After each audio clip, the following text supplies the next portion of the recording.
ito ay rated SPG. Striktong patnubay at gabay ng magulang ang kailangan. Maaaring may masiselang tema, lengguwahe, karahasan, sexual, horror o droga na hindi angkop sa mga... Nagising na nga itong si Pirena mula sa halos kamatayan. Hindi pa tuluyang nagtagumpay itong si Mitena sa pagpaslang sa kanya at ngayong buhay pa nga siya, naghahanda na si Pirena sa kanyang pagbabalik sa paghihiganti nga kay Mitena at sa kanyang mga hukbo.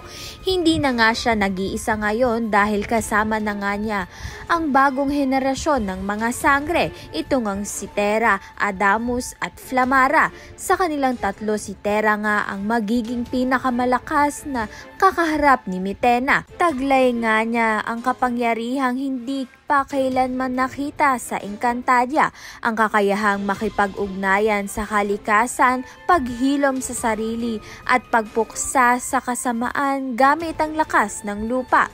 Habang papalapit ng papunta na nga itong si Tera sa Encantadia, nararamdaman na ni Mitena ang isang kakaibang enerhiya, isang banta ng tagapagligtas na si Tera.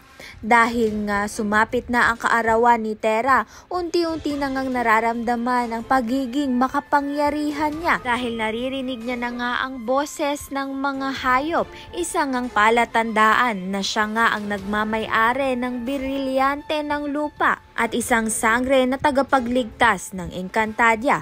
Kaya naman nga't yan at iba pa ang dapat nating pakaabangan. Maraming salamat sa iyong panonood.